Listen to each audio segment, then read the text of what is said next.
Hello and welcome to Opening Arguments. This is Vapid Response Wednesday. This is the podcast that breaks down law in the news while we all try to not have a mental breakdown. Yeah. I'm workshopping that. What do you think? Go with that one? It's accurate. I'm Thomas. That over there is real-life immigration attorney Matt Cameron. How you doing, Matt? Hey, I'm okay, Thomas. I'm having a Monday.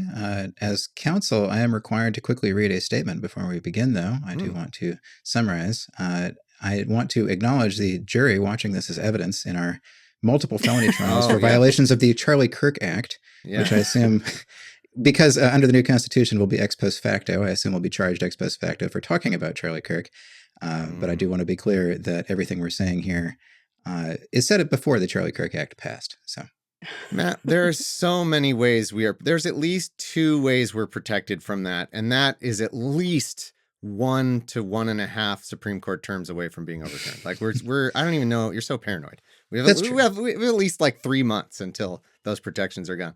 And over there is producer Lydia Smith. How are you doing, Lydia? Hello, doing pretty well. I was trying to manifest autumn in our location of California, but I was wearing a green sweater. And then Thomas thankfully was like, you can't wear green on camera when you have a green screen. So I changed. Now I'm wearing black. They're they're mean about it.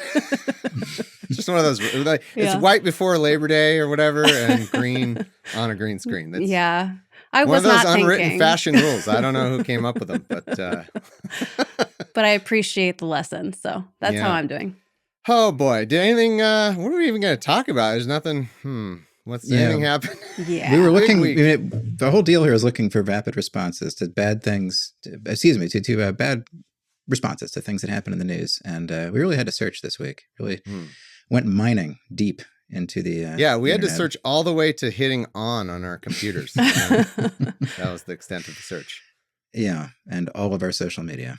Yeah. So that was just wild. I mean, just a moment, like just the situation itself, and like as it was unfolding in real time, and our Slack for OA was, trying to track everything that was going on. I haven't told him, but I will forever remember I found out, and I told you about Charlie Kirk probably being dead on Eli Bosnick's toilet. So, yeah, you did. In between the editing, only place that only time you get to take a nice phone break, I was like trying to get something done, go to the bathroom, whip out the phone, like, Jesus Christ. It's so that's I'll always remember that. Where were you when? Naturally we're going to be talking about that. We're going to be talking about some really cool and chill takes on that, I'm sure. This is somebody that we've all been watching for a while and who basically got Trump elected twice. So it is very important for our times. And I think it's going to have a lot to do with law and policy going forward. So got to talk about it. And as Lydia said, this was a moment. This was a snapshot in time that I think before it passes, like tears in the rain, we have to just take a quick look here at how everybody reacted. Because I've got some superlatives here. We'll go through them. This is going to be more of a drive-by than usual. We're just going to kind of hit through. There's 1 or 2 pieces we'll read pretty much in their entirety, but mostly I just want to sample the best and worst of the responses to this incident, which, do we want to say anything? I guess we need to talk about Charlie Kirk as a person first. Maybe we can come back and do that. All right. We'll take our first break, and then we're gonna get into it. So much to talk about. Mm-hmm. Okay, so that break was for the podcasters. The YouTube people don't. I'm sure they were confused. It's fine. We're still here. Anyway. I had a lot of takes. I still haven't recorded an SIO that I was going to do serious inquiries only on it. And my plan is, Matt, as you steer, I'm just going to mentally check off my list. Like, okay, don't need to talk about that on my other show, and then I'll be left with more than enough anyway. But yeah, there's a lot to talk about. Where do you want to begin? Oh my gosh. Well, let me also give a plug in for Where There's Woke, because there are probably going to be an episode on Where There's Woke as well too, because there's an entire angle to this about how college is to blame for this. Charlie Kirk notably did not go to college, and this happened on a college campus and in the place where he often, sought debate on a college campus. And so Megyn Kelly specifically said that the shooter, he was radicalized because of college. So that's, for another day, but I think it's one of those things where there's so much happening and spanning kind of all of the shows that we're probably going to get into it in a lot of different ways. Yeah, we've covered on Where There's Woke a little bit about his funding and everything. Yeah. I did want to say that it seems like there are a lot of people who don't know who Charlie Kirk was, which is inconceivable to us because, we're doing what we're doing and we're online, and you actually have an entire podcast about woke panic. So obviously you've been talking about him plenty. So I think just to set this up, before we look at the responses, we should just take a quick look at the man and remind everybody who we're talking about. So I've got a few videos here. Let's start with some thoughts on race, in case people aren't familiar. Yeah, okay. Are we going to do like the real version of that, or are we going to do the like reconstructed, like make up a whole different person like the media is now? Do we want to do, which one do we want? The real one? We're doing the real one? I would prefer the real one. Oh, okay. I just want to make sure. Yeah. This is real, and it is cut. It's not uncut, but it is, I think this is pretty accurate from everything we know about the man. Let's take a look. Oh, a super cut. Okay. Let's find out if this is, oh my gosh, this day and age. This is an Instagram video. There's no way to get this to look like anything. That's all right. Oh wait, hold on. If I zoom all the way in and then I share it with everybody here, that's something, right? Kind of. Yeah. Right, let's see if this works. If I see a black pilot. Oh, sorry. Now we have to turn off this. There we go. Okay, now we're good to go. If I'm going to be like, boy, I hope he's qualified. When blacks in America did not have the same rights they had today, they were less murderous. There was less break-ins. Why is that? And the data shows they were actually better in the 1940s. Christ. It was bad. It was evil. But what happened? A certain skin color now gets their own summertime celebration. Oh, wow, look how far blacks have come. It has now become a racial complaining day. Remember what BLM stands for: burn, loot, and murder. Yeah, DEI stands for one of the biggest. Didn't earn it, just so we're clear. Can we also acknowledge, due to the laws under Jim Crow, that black people were significantly hindered from economic advancement? This is a really important question. The data shows not really. Black Americans are poorer today in 2024 than they were in the 1950s. The disappearance of the black father has been the #1 driver of black poverty in this country. At least agree that black dads not being around is a bad thing. Anyone's father not being around is a bad thing. Starting in the 1980s and continuing onward, there's been a war on drugs. Is this correct? I like the war on drugs. Blacks commit more crimes than whites do. They commit more murders. They commit more arsons. They commit more kidnappings. That's not a war on drugs. That's a culture problem. Why are so many blacks committing murders outside of their population? So we've spent $20 trillion on uplifting black communities. $20 trillion, and black Americans are poor. Food stamps, subsidized housing, Medicaid, public schooling, subsidized college. We're talking about $20 trillion that's been spent on the Great Society, and yet black America is poorer, more murderous, more dangerous. Part of equity what does equity mean? You mean taking from other people? Like, I'm sorry, if I see a black pilot, Okay. Wow. Yeah. Wow. That's insane. That's even worse than I thought it would be. Wow. Yeah. It's a What good an sample. asshole. Jeez. Yeah. And remember, when we're reading all these things about what a great debater he was and how he really engaged with his audience, that's how he did it. Just the gish I'm an gallop, amazing right? debater too, Matt. If you can just say things. Did you know Republicans are responsible for all the murders? Yeah. Every single pet that's ever died, they did it. Stats say. You must be. Wait, you're looking at the data. No, I'm a debater. I'm owning you right now, Matt. I'm publicly owning you because you don't even know how to respond to the fact that I'm saying that every single black person is a criminal because it runs in their family. Stats show that we gave black people $11 quadrillion, and they are murderers still. Stats. I stand down. Okay. Yeah. Stats. If you can just say stuff, you can win every debate. Yeah, exactly. There was no debate. That's the most annoying thing about this whole thing. I know we're going to get to it, but like the idea that debate was like his goal. His goal was sound bites and lying. Like that was his goal. There's no debate. It's abundantly clear you see how he edits it. You see the whole format of the thing, and give the devil his due. Like his genius fucking format. Like it was a great idea and it worked in our shitty internet, media environment. But the whole format of, hey, come challenge me in a situation where you're a college student and I'm a dude with a bunch of people who are people who are going to like cheer for me whenever I say anything, even if it's fake or not a good point. Mm-hmm. And then we can just edit it and then put it up and then that's the whole purpose of. There's no debate. He doesn't change his views when presented with data. It's that part's a joke. Right.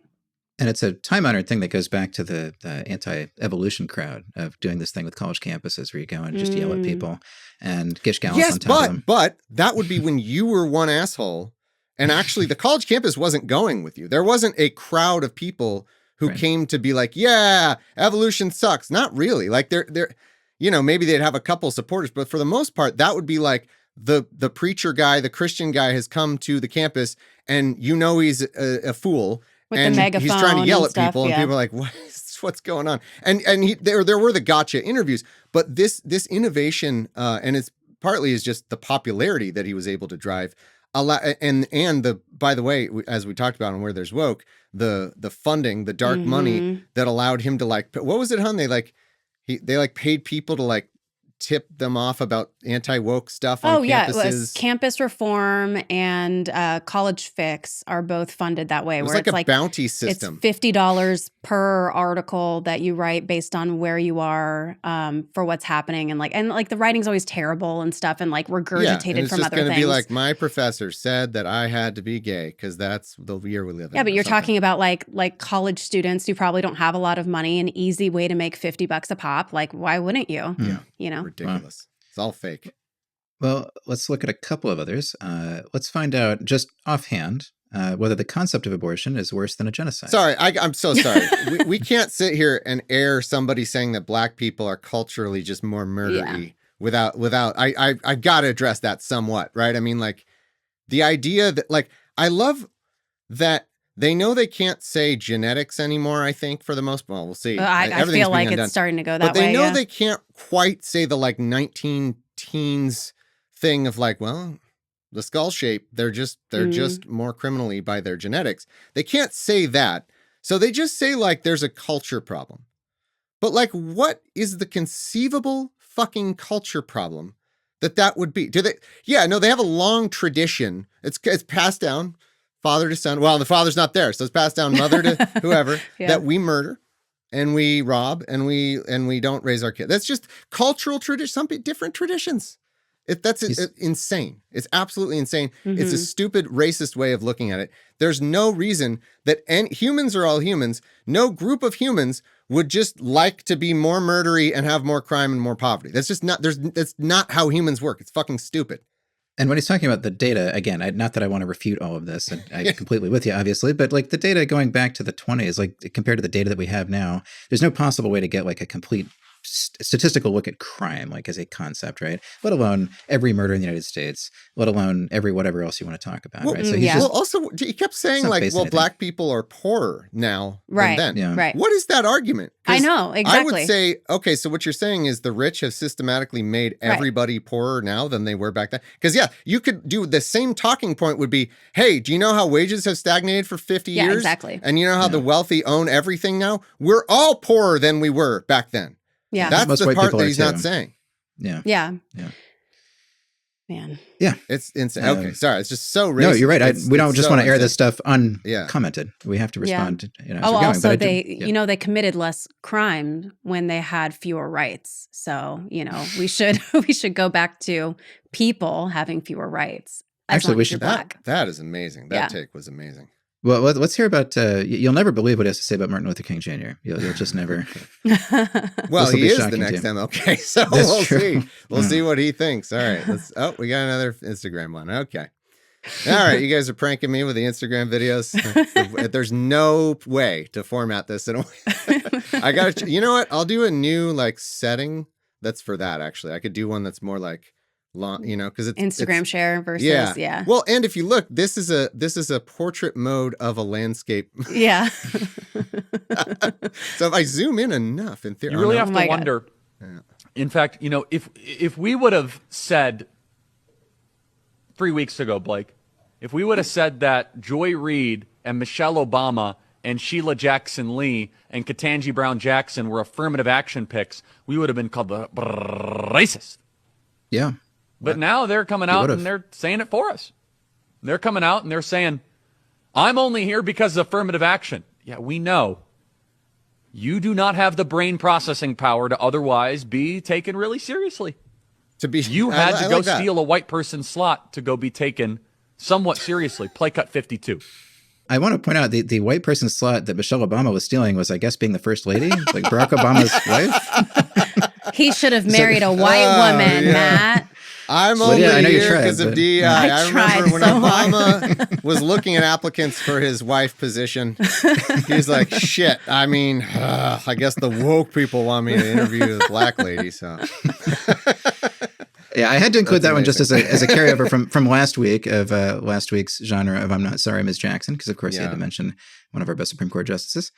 My favorite thing is, I know I read too much into everything probably, but like when he says you don't have the brain power to be taken seriously, I think that's like kind of in a way that's giving up what it is, which is it's not about them at all. It's about white society taking them serious. It's about conservatives taking them seriously. And they take white people seriously, and they take every single black person mysteriously, weirdly, not as seriously for some reason. And there's nothing else behind that, right? Yeah, it's just because they're not as good. Yeah. They're not as serious.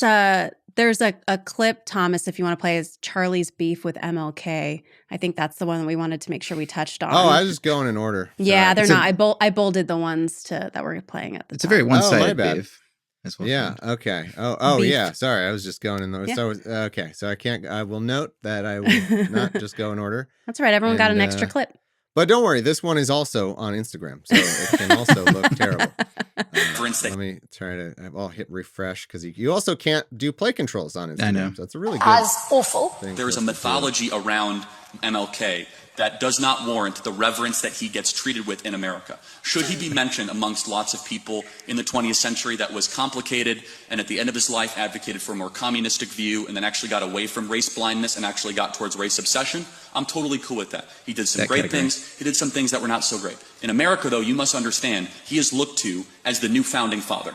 The main contention that I have with the Civil Rights Act and the Civil Rights Movement and how it ended, not how it started, is that we refounded the country fundamentally. We cast aside our founding roots and our founding documents, the U.S. Constitution, and we decided to basically usher in the Civil Rights Act as a new anti-racist dogma, creed, and I find something fundamentally wrong with that. Our birth certificate as Americans is the Declaration, and the law of the land is tied with the U.S. Constitution. It was not the Civil Rights Act. This is really telling, the way he's saying this. Right? We're getting away from our roots by recognizing a black man's contributions to his people and to us.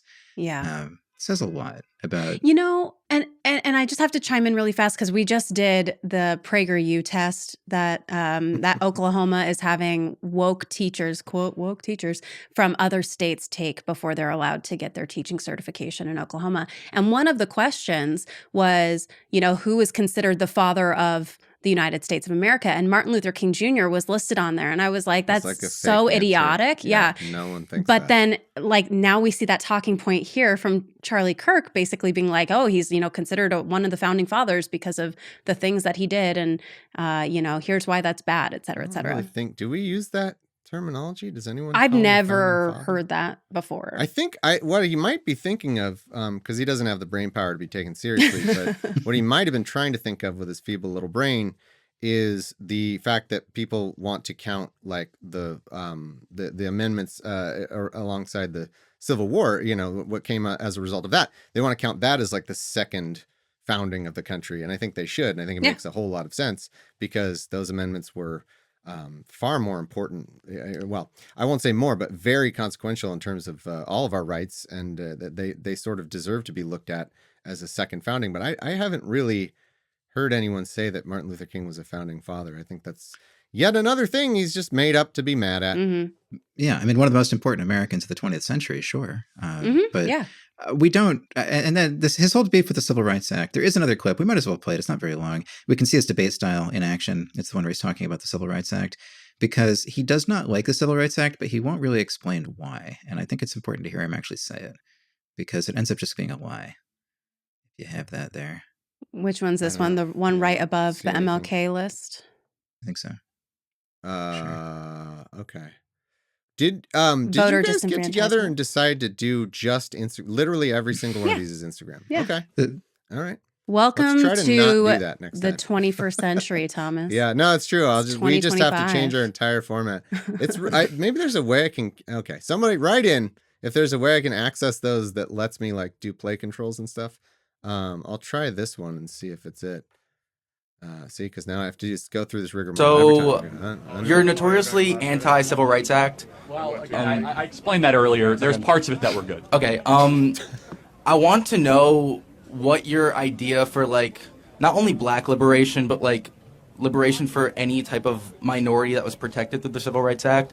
Like what your idea for that would be if it wasn't there.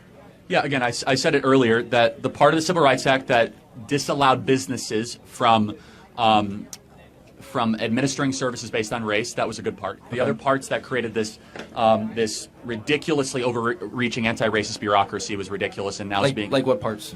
Well, for example, the parts that give us the enforcement on the Voting Rights Act, which says that so I'll give you an example. Merrick Garland recently said that states cannot have voter ID because it's a violation of the Civil Rights Act.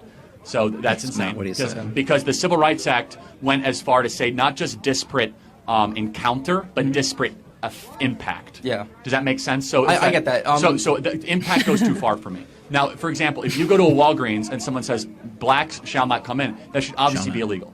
But if it says that, hey, at Walgreens, black customers are stopped more for shoplifting than white customers, then they have come into stores, by the way, and big settlements have been paid because it's a violation of the Civil Rights Act, even though it turns out that the black shoplifters were actually shoplifting more on average than white shoplifters. So disparate impact is very, very dangerous. Okay. And that's where the Civil Rights Act allowed us to go. Okay. Hey, Charlie. Ladies and gentlemen, the Socrates of America. Wow. So Our American Socrates. Yeah. Do we ever get any evidence of that, or does he once again just get to say stuff? So this thing he said about Marilyn every debate. You know, white people are the only thieves. You look at the stats. Look at the numbers. White people, every crime. No, it's actually a white person. You may think it's not, but they're just wearing makeup. It's a white person, every single one. Yeah, you can win every debate. It's amazing. You just say stuff. Yeah. No one checks you on it. No one cares. Well, and it takes 1 million hours longer of our fucking to podcast. debunk it. Yeah, exactly. I'm making notes over here. $20 trillion. I'm going to go try and track this down. I've watched that clip a couple of times. It's incoherent. He's just saying words. He's just kind of stringing this along. Merrick Garland did not say it was violent. He just said that there was a real problem with voter ID that is a disparate impact. And it's interesting, too, the way he's saying directly, I don't like measuring things by impact, right? Because then you actually see the results. Then you get data, which he usually likes data, but not his kind of data, I guess. Yeah, and he does just now. We don't know the full context of that conversation, and maybe he is just giving his preference, and that's fine. But I would just say, okay, tough shit. I don't like that voter ID might be a violation of the civil rights. Okay, you don't like it. I don't give a shit that you don't like it. There's no I think unstated there is the because. What he doesn't actually say. Now again, maybe there's more context in that clip, but I think the idea that voting ID is some sacred thing that should have just been allowed, and any law or that was disallowing it was therefore wrong. I think you would need to prove that. You can't just be I don't like it. Right. Well, he's also talking about the pre-clearance requirement for the southern states, which John Roberts already did away with, and I think Clarence Thomas is about to do away with the rest of it. And I mean, he's saying openly, I don't like the idea that states should be supervised by the Department of Justice to make sure that they're voting fairly. But don't worry about it, man. It's gone. Yeah. Also, was that written into the law, to the act? That's in the Voting Rights Act, judicial, not the Civil Rights Act. That the pre-clearance thing. Then how did the court just get rid of it? Oh, because they said it's no longer. Yeah, because racism is gone. Something. Right. Okay, I thought that was more in the administration of it. I didn't know that was actually.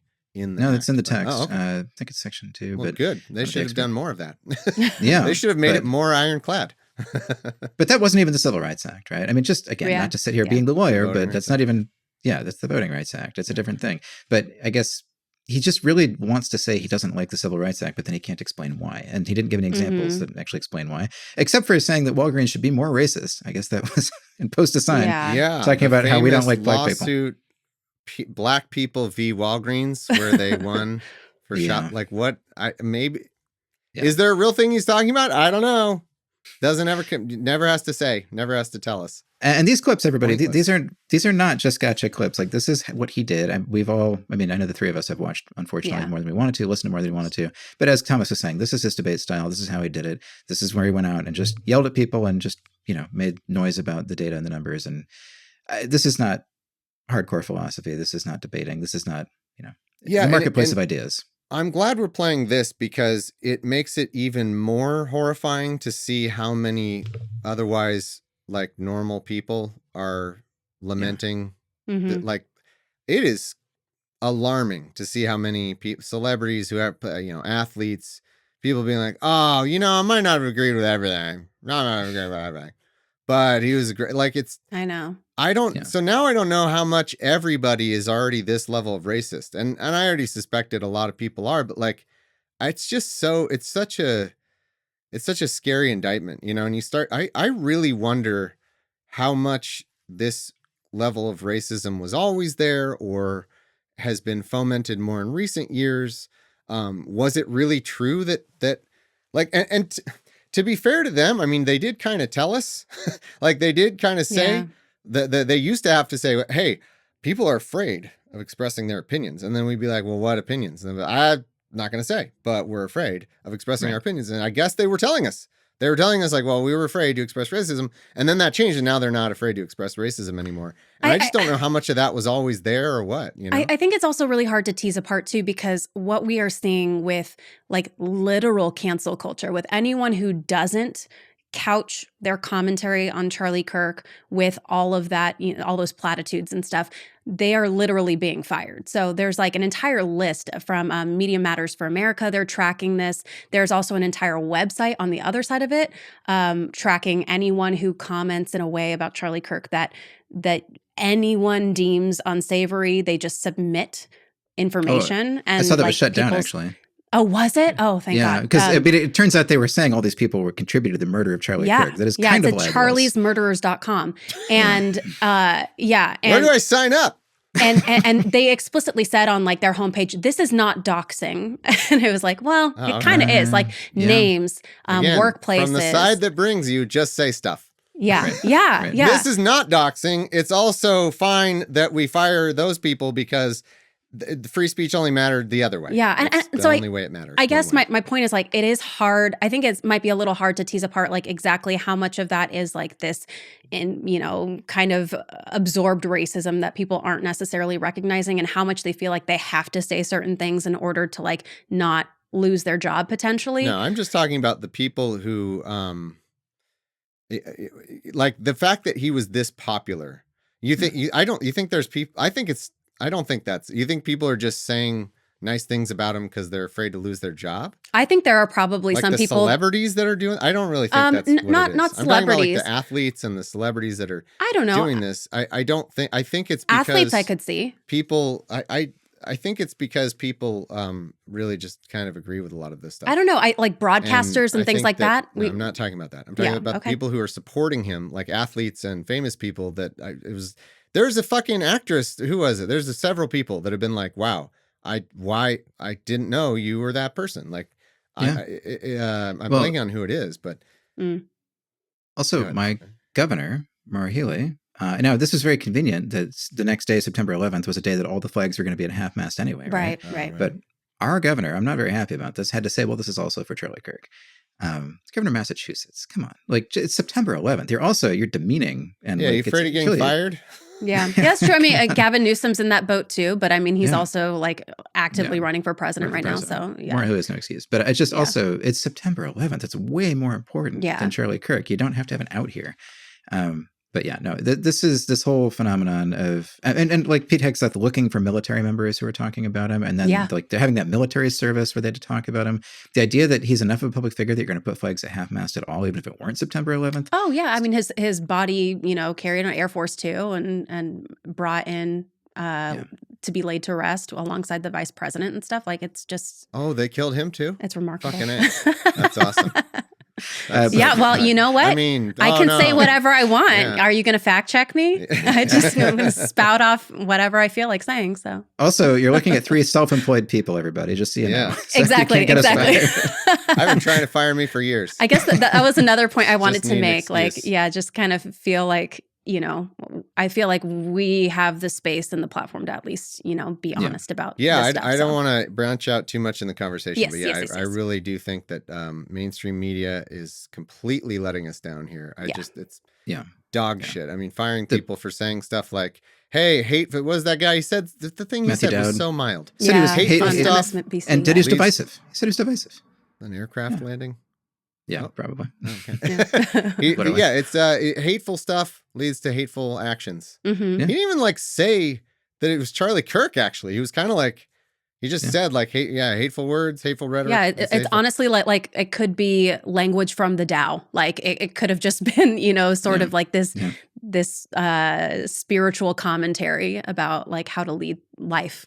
My very favorite genre of this are people who are just quoting Charlie Kirk and leaving it at that. And people get mad at that. Not out of context, just quoting him in the kind of stuff you just saw. And again, we don't have time to play the things he said about trans people, about immigrants, about the Jews. He said quite a lot to say about the Jews controlling the media. Gun deaths. Gun deaths, yes. And the necessity of having people die so that we can have guns.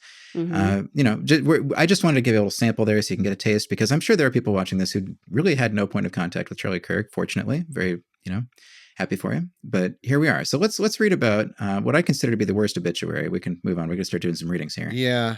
All right. Well, we will take another break and we'll get to that. I just want to say, I would say that it's all obvious, but I think the most powerful thing that I saw on that topic obviously he has the quote. I posted that like right away, the quote about him not caring about the gun deaths and all that. But someone pointed out and I think this is for real true, that if all they had all this shooter had done was shoot some of the students on that very campus instead of Charlie Kirk, the right would have just been like, yeah, it's fine. Like, it's pretty amazing when you think of it that way. I mean, granted, maybe they would have made a thing about like they were there to see Charlie Kirk, but like just assuming it's not Charlie Kirk, like it's just somewhere else on campus, and it's not, and like they literally don't care. They do not care in any other circumstance at any other time. Just a few kids dying is just the price of doing business, of having the right to kill kids. I don't know. Like, I don't understand the other side of that equation. Look, people dying is the cost we all pay to have the right for people to die. Don't you understand? Yeah. It's to conveniently kill people. Yeah, to be able to kill people. That's just sounds like it's just double the cost to me. But they wouldn't care. They wouldn't care, and it's only because they can make absolute hay out of this. It really just lays bare how cynical all of it is. Like, I hope that no right-thinking person is giving any time to this idea that this is earnest in any way. But yeah, okay. Why don't we take a break and then we'll move on to the other the next section, I guess. Water break. Everybody on YouTube, take a drink of water. Okay. You're very serious about hydration. Yeah. Okay. Where are we going now? All right. So let's look at I've got some superlatives here. This is one of the few I want to read most of it. This is from The Blaze by Owen Anderson from September 14th. It's called Charlie Kirk, The American Socrates. The American Socrates. Just take that in. Famously, Socrates made up a bunch of stats about bullshit, nothing. That's what he did, right? I mean, Socrates was eventually forced to kill himself because he corrupted the nation's youth, so that maybe there's some parallels there. Oh, that's interesting. Yeah. I didn't know that. Let's hold on. Is this a let him cook situation? Let him cook. Okay. Yeah, okay. Maybe whoever this columnist was. Owen's got a point. Wait, hear him out. Yeah. Right. Let's take a look. The American Socrates. Oh, am I pulling that up? Yes, please. Oh, okay. I thought Matt was going to read to us. I'm going to read, but folks at home can read along with me. Okay, and this article is in the form of an Instagram reel. That will the only way that you can consume media now. Now I have to join. Continue without supporting. Okay, thank God. Yeah, don't support the Blaze. Oh, jeez, never. Okay, here we go. His death will echo louder than his life. Kirk taught students to think, and now the very questions he asked will haunt those who tried to silence him. They really won't. They really won't. I am the Turning Point USA faculty advisor at Arizona State University. As a philosophy professor... Why does that exist? Why does that exist? So that's... Oh, yeah. Faculty, so that's the club. Yes. Faculty... Does every club have a faculty advisor or whatever? Yeah, probably have to have some kind of sponsor in the Yeah. faculty, right? That makes sense. Like in college? I mean, you don't have to, but like, okay, so that means there's a Turning Point, propaganda club. Yes. And they have a faculty advisor. Now, okay, so we're going to hear from this person. Okay, just getting my bearings. All right. As a philosophy professor, what Charlie Kirk was doing stood out to me immediately. It also stood out to the ideologue professors who didn't like being questioned. That's why they tried to stop him. Charlie did something no one thought possible. He walked into the heart of the modern university where the left claims to hold the keys to knowledge and did what their professors should have been doing all along. He asked questions. He challenged assumptions. He demanded clarity. He gave logical arguments. He was the American Socrates. This is specifically the opposite of true. Oh, Charlie. Wasn't there to score points or win applause? Yeah, sure. That's why none of it was ever put on YouTube or anything. Oh, no. The things that were put on YouTube were definitely the like destroyed woke student. Yeah. This woke student has no idea what they're talking about, et cetera, et cetera. Modeling the Socratic dialogue. Like the Athenian philosopher, Charlie confronted those who claimed to be wise. He took questions, hundreds of them, on camera for all to see. Students asked about gender, economics, faith, and politics. He asked if they could rationally defend their views. Again and again, Charlie turned the tables, and we saw that the content of the leftist classroom is irrational. On gender ideology, he exposed what I call the, quote, transsexual heresy, showing students that reality, not ideology, defines what it means to be a man or a woman. He warned against letting confusion dictate truth. Objective reality matters, and he ensured that students knew it. The mentally ill should not be able to dictate to the rest of us what reality is. And anyone who doesn't know basic things, such as the difference between a man and a woman, isn't ready to teach students. What if I just want to teach math? Cool. Can I just teach math? Yeah. Well, hang on. We're going to get on economics, so we'll see. We'll see if you're able to. On economics, he dismantled Marxist cliches students had absorbed from their professors, showing that personal responsibility, not socialism, is the bedrock of human replacing them with flourishing. way stupider cliches that aren't true. They came at him with Rousseau, stating that private property and, quote, the system force the, quote, oppressed to live lives of crime. In one video, a student told him the poor and marginalized have to become criminals, and Charlie demolished this by simply asking if they have free will. It was brilliant. Boy, you got to be the worst fucking philosophy professor I've ever. If this guy's your philosophy teacher, you aren't learning philosophy. Whatever you're learning is not that. Are you kidding? Demolished him by asking, do they have free will? Yeah, there's what philosophy professor is like, well, that's the binary. Either they have free will or they don't. There you go. End of debate. Wow. What are you talking about? It was brilliant, and everyone watching knew it. It wasn't. On Christianity, he confronted the narrative that faith is merely patriarchy and white supremacy in disguise. The background narrative is that these professors hate the Bible. Professors had planted these lies in the minds of students to prevent them from reading it. What?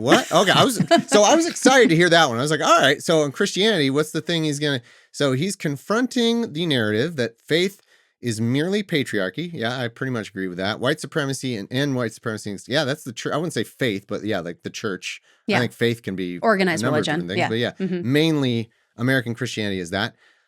So here we go. We're going to hear, I just want to go over that again. I want to make sure I got the awesome Charlie Kirk rebuttal, because the last one was just such an own where he's like, do they have free will?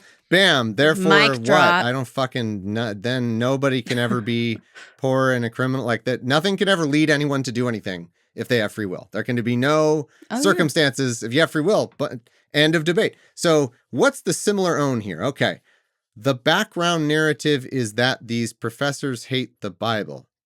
Who are these professors? And why do they hate the Bible? Did somebody accidentally cut like 4 sentences of your essay, dude? Did you accidentally hit delete? Did your cat walk on the keyboard when you were writing this and delete half of your paragraph? Who are the So weird. We got to get this right, everybody. This is this philosophy professor is schooling us. On Christianity, he confronted the narrative that faith is merely patriarchy and white supremacy in disguise. The background narrative is that these professors hate the Bible. All professors. That? It must be all professors, I guess. I have to say, just speaking as a quasi-professor and every professor I've ever known, I think everybody should read the Bible. Like, you should have some understanding of like the meta-narrative of, you know, Western civilization, I guess, or whatever. But like, I've never heard a professor say, I hate the Bible and you shouldn't read it. I don't know. I had a class called Great Books. I just want to know what this fucking argument is. Tell me the argument. Tell me it is my cat walked on my keyboard, right? Professor, let's keep going. Maybe there's more. Professors had planted these lies. So you know when you're in an argument and someone's like, hey, here's my contention. I think that American Christianity is basically white supremacy and patriarchy. And you're like, I have the perfect response. A professor planted that lie in your mind. You just hate the Bible. Yeah. You've been brainwashed. Oh, that does it. Owned. Dang, I didn't know that. Okay, that's knowledge I didn't have. I didn't know that that's an untold. Okay, keep going here. Okay, An untold multitude of students had their faith shipwrecked by such professors while their parents paid the tuition. No. The unbelieving profs thought they had sufficiently salted the ground and planted tares in the field. Charlie tore them out, root and branch, preparing the ground for the gospel itself to be heard. The fuck are you talking about? He's John the Baptist. Okay. Also, I'm sorry. That's not, you didn't present the argument. So the answer to this argument is he did a great job arguing it. Yeah. Here's how Charlie Kirk did. Here's how he disabused everyone of this notion. He was awesome and then he won. Yeah. It's like, what? What is the argument? Nope. I don't remember. I'll be honest. I went to say, what is counter argument here? And I just plain forgot. So I'm just going to type to you how fucking awesome it was when he totally owned all those kids who said that. But I don't remember what any of it was, but it was awesome. That's all I can say. Yeah. Well, and according to this paragraph, he completely defeated leftism in the university. So I don't know what we're even talking about. It sounds like it's over. He tore it out root and branch. Yeah. I think it is fucking crazy for a philosophy. This isn't like, is this a religious university? I thought it was Arizona something. Arizona. Uh-huh. What? Arizona what? Is this Arizona Seminary State. School for the fucking priests? No, Arizona State. Kids or something? Public college, Arizona State. What? Mm-hmm. For a philosophy professor to be like, Charlie tore them out root and branch, preparing the ground for the gospel itself to be heard. Yeah. Maybe we should have a word with Arizona State. Talking about? Maybe I should be reporting this guy. But he's also a pastor and jiu-jitsu instructor, so don't forget his other credentials. Where we're going. Oh, he could take us down. Dang. Oh my God.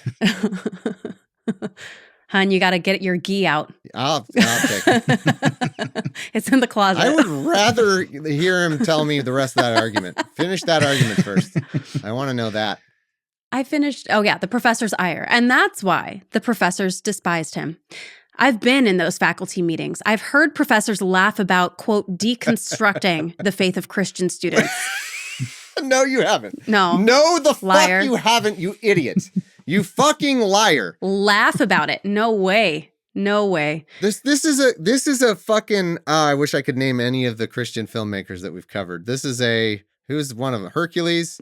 We got Hercules. Kevin Sorbo. You got the other, who's the other guy? Donald James Parker. No, the bleach hair guy. That's the God's Not Dead. Maybe. Oh, yeah. What's his name? Oh, anyway. I don't remember. This is that level of fantasy world that we're living in. They're in the back. They're in the faculty lounge. Mm-hmm. And they're being like, how many Christian students did you deconvert today? Ho, 7 and counting. They're back there like Gimli and Legolas, just being like, I deconverted 19. Oh, that only counts as 1 when you deconverted those Siamese twins. No, that's 2. Like it was fucking, that's nothing. That's absolutely nothing. And then the cool professor goes on their skateboard shield down the thing. Thank you for picking up on my reference. Boom. Got so many. Yeah, deconverted. So fucking dumb. This doesn't exist, you idiot. It's getting stupider. It really? Oh, yeah. Okay. Yeah. The next sentence. I've watched them assign books praising witchcraft while condemning Christianity as, quote, oppressive. Are they assigning Harry Potter? Harry Potter class. No, Harry Potter, that author's on your side, so I doubt it's that. That's true. That's true, yeah. What class are you talking about that they did that? The contrast, though, contrast as if it's like the witches who are actually oppressive when witches have been historically always persecuted everywhere, all over the world. I don't know. Okay. The Crucible. Yeah. I've seen them try to ban Charlie Kirk from speaking on campus by declaring him a, quote, white supremacist. Oh, they're on Instagram. They must have seen some of these videos. Some of the videos that we just watched, yeah. Yeah, white supremacist. As it happened, as we covered multiple times, everywhere, but especially where there's woke, what happens is that people are like, hey, we don't like that you're bringing this fucking asshole to the campus. We're going to use our free speech to say, please don't do that. And then what happens is every single time the right wing wins and the person comes to campus every single fucking time. Yeah, and it might be more expensive for the club that's hosting them or whatever because they have to pay for additional security, but that's literally it. Yeah. ASU, quote, honors faculty successfully prevented him from speaking at the Honor College, even while they held events on the benefits of witchcraft. We're there again. While the outlet Jezebel bragged about hiring, quote, Etsy witches to hex him. Okay, sorry, Jezebel, like such a tongue-in-cheek, like most of their articles are, sarcastic. Wow. I thought that happened like recently. It was bad timing. It was like 2 days before. But yeah. Oh, wow. Yeah, but he said no. ASU honors faculty success. He's presenting that happened at the same time as the witches thing. He has a checklist, and he has to get Jezebel in there somewhere. So yes, he's just jammed it in there. Man, this is terribly written. If the witches hated him this much, it tells the good guys he was onto something. The spiritual battle lines. Movie? What are you talking about? The spiritual battle lines could not be clearer. Charlie wasn't there to score points or win applause. Yes, he was. He cared about students' souls. He stood in the breach against professors who see students not as young men and women searching for truth, but as recruits for their ideological crusades. He laughed. Okay. Oh, I know. Yeah, exactly. That's not what professors do. It just doesn't. I've been to college. That doesn't happen. It doesn't. Fucking stupid. I think they're pretty busy usually to have any focus on a not crusade. Getting paid enough and not getting a tenured position. Like they are. You have any idea how much they have to walk the fucking line? Like it's anyway. Also, having known some witches, do you have any idea how much time you have to go to coven? It takes so long. There's like so many different coven meetings you have to go to. So just to make that point, they're busy. Busy people. Yes. He laughed at the degree programs that promised jobs for students such as, quote, radical advocate. What? Is that a promised job from anything? What in the world? This is nothing. He was there because he believed those students were worth saving from the godless ideologies peddled in classrooms. This is a real university? Yes. Like Arizona State is a real university. It does have a reputation of a certain kind, but But you can just be a fucking preacher as a teacher there? Like you can just preach. Because it sounds like you're doing the thing, but the opposite way. I mean, on the Blaze, he can. I don't know, I guess, if he participates in this in the classroom. But he's kind of talking about that. Like I do believe professors should have the right to write, you know, their opinions and whatever. But he's talking about his job like he's an advocate for religion. You know what I mean? Like that's the part. Yeah. If you came on and like if a leftist professor wrote an article that was like, I am busy trying to convert all the students, I think people would, especially at a public college, I think people would pretty rightfully be like, that doesn't sound great. And it wouldn't be the fact that he wrote the article, it would be what he said in the article. Yeah, it would probably warrant like an investigation. And how he's how he's talking about his workplace. This seems insane to me. Obviously, in the fairness of the marketplace of ideas, I'm sure they'd be fine with a Muslim professor saying everything he's saying here. Oh yeah, of course. Yeah. Oh man, talk about how they converted them and how the students for Palestine, you know, how they come in there and they just, you know, made the territory ripe for their ideology, their religious ideology. Sure. Perfect. All right, now our next section, blatant hypocrisy. When Charlie was murdered, some on the left rushed to say, let's all calm down.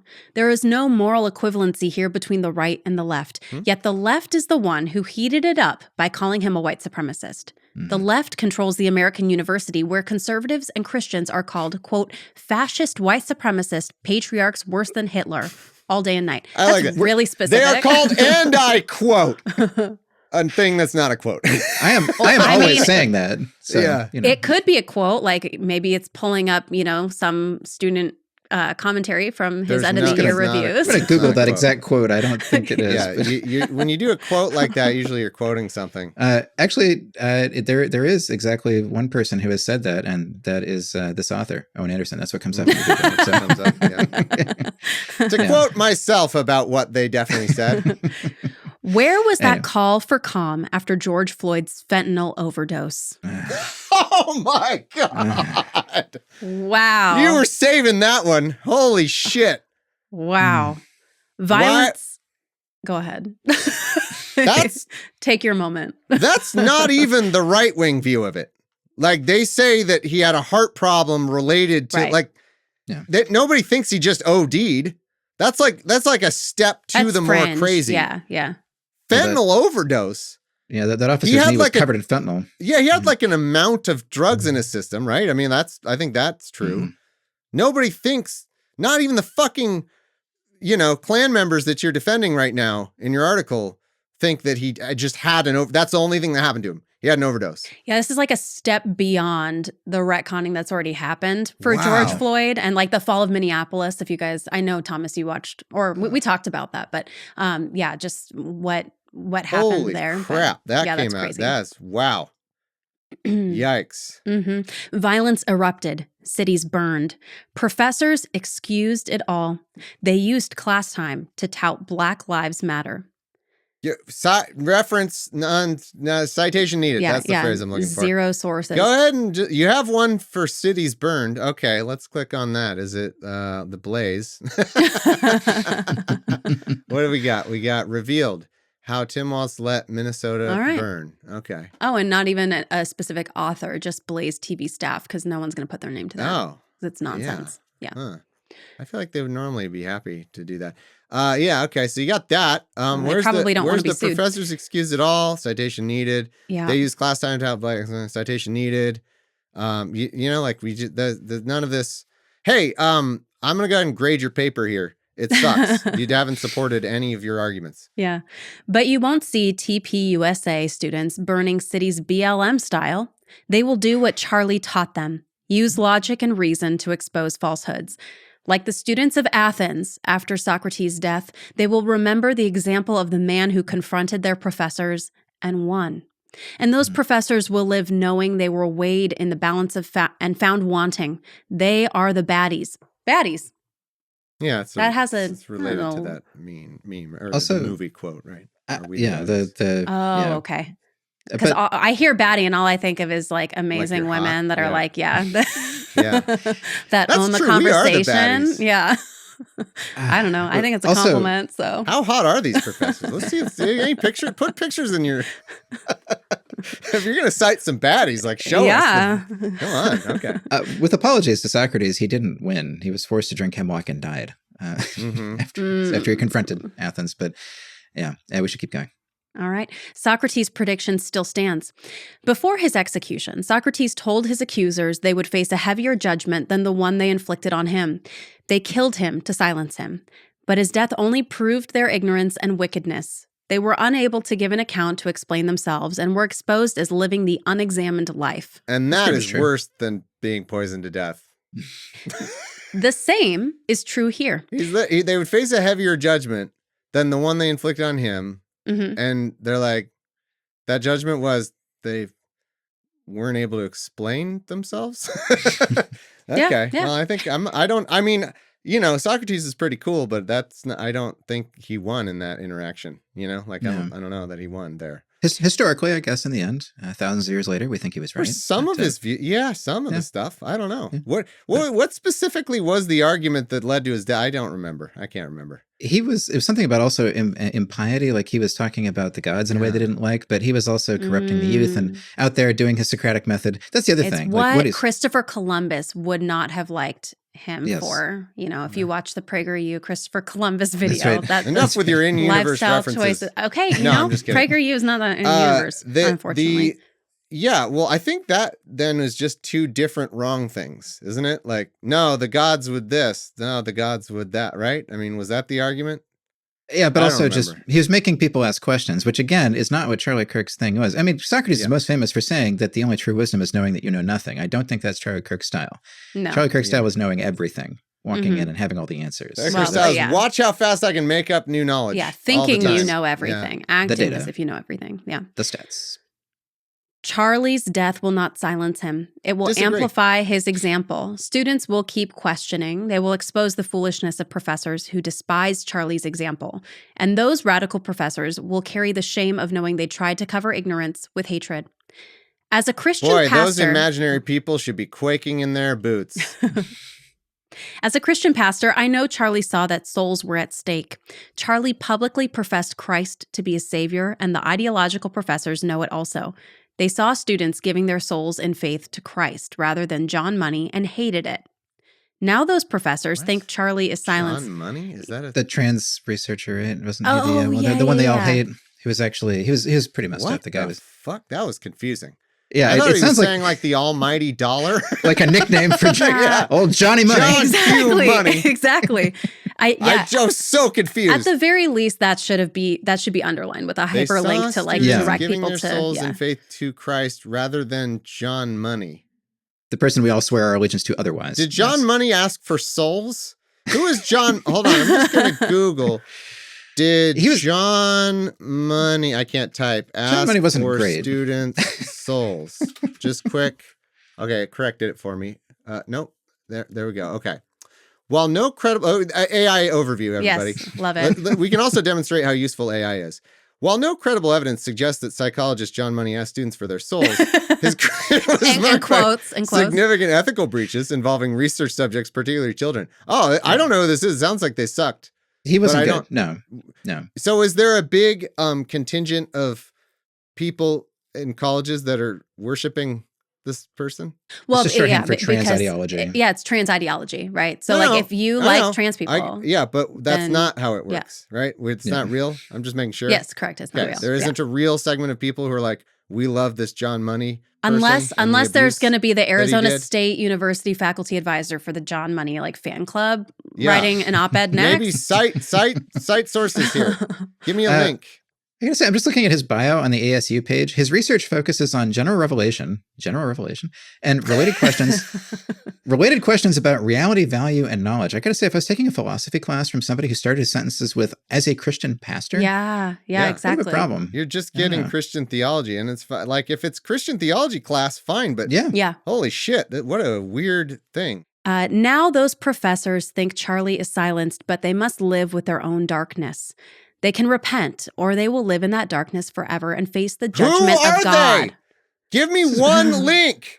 This is weird. It's just fanfic. This is not. This is getting like very strange. They wrote a thing in the Twilight universe books universe. You know, he's just like, and then the professors they're all bad, and they're like, and so they hated Charlie. And they just like rooted against him. And now they're just like, they're so sad because they're like, oh man, Charlie, even though he died, he was right the whole time. Yeah. The end.